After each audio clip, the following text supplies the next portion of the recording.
Ici, à l'Asbord, se forment celles et ceux qui repoussent les limites du vol. Pilotes, ingénieurs, astronautes, tous partagent une même exigence, comprendre, maîtriser, tester. Aujourd'hui, l'ISAE Super-Héros accueille l'un de ses anciens élèves les plus emblématiques, Thomas Pesquet.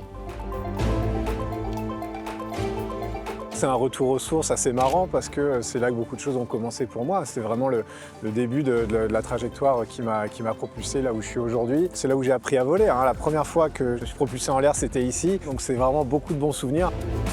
La raison pour laquelle je suis là aujourd'hui, c'est pour suivre la formation de pilote d'essai, donc qui va durer plusieurs mois. C'est une vraie licence de l'aviation. Et ça, c'est en partenariat entre Airbus, Super-Héros, aussi l'ENAC à Muret.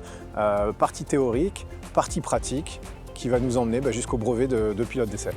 Pilote d'essai, ça sert vraiment à tester des avions, donc c'est une manière de voler qui est un petit peu différente. On va chercher les limites, on va qualifier parfois l'avion, le certifier. Là, l'idée, c'est d'être capable de se mettre dans un avion, un peu n'importe lequel, et d'être capable de l'opérer d'une manière assez, évidemment, en sécurité, et puis d'arriver à obtenir les résultats. Ici, c'est pratique de le faire parce qu'on a des avions instrumentés qui servent à la recherche et à l'enseignement à Super-Héros qui nous permettent, nous, de remplir les objectifs de cette formation.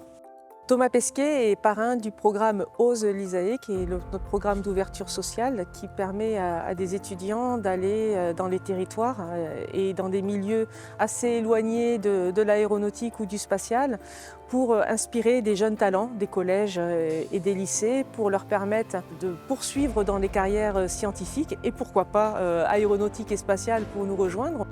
L'aéronautique et le spatial sont en pleine transition, en pleine évolution, que ce soit pour la décarbonation et aussi le New Space, le spatial, qui est en train de vivre une mutation majeure. On a fait évoluer notre formation, on a fait évoluer notre recherche pour accompagner ces étudiants, ces futurs diplômés, ce qui en fait vraiment des acteurs probablement majeurs des transitions de l'aéronautique et du spatial de demain. La formation de l'ISAE Super-Héros est reconnue pour son excellence au niveau mondial. Nous avons des moyens de recherche et des intervenants d'excellent niveau qui contribuent à la formation de nos ingénieurs, de nos scientifiques. Le présent de l'exploration spatiale, c'est à la fois l'orbite basse proche de la Terre, la station spatiale, mission de recherche de longue durée, et puis à la fois le présent et le futur, c'est Artemis, retour vers la Lune. Et ça, c'est des missions qu'on n'a pas faites depuis très longtemps. Donc la différence aussi, c'est qu'il faudra être beaucoup plus autonome. Autour de la Terre, dans la station spatiale, c'est un gros bateau. On peut être aidé par le centre de contrôle, on est ravitaillé par la Terre. Sur les missions, plus on ira loin, plus on sera isolé, plus ce sera des petites missions au début, plus on devra être capable de se débrouiller tout seul. Et c'est aussi pour ça que la qualification de pilote d'essai, elle est aussi nécessaire.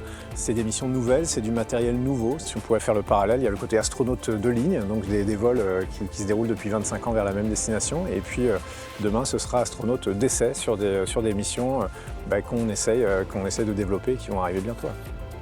Se dépasser, comprendre, oser. À l'ISAE Super-Héros, chaque génération transmet à la suivante le goût de l'exigence, de la responsabilité et de l'audace.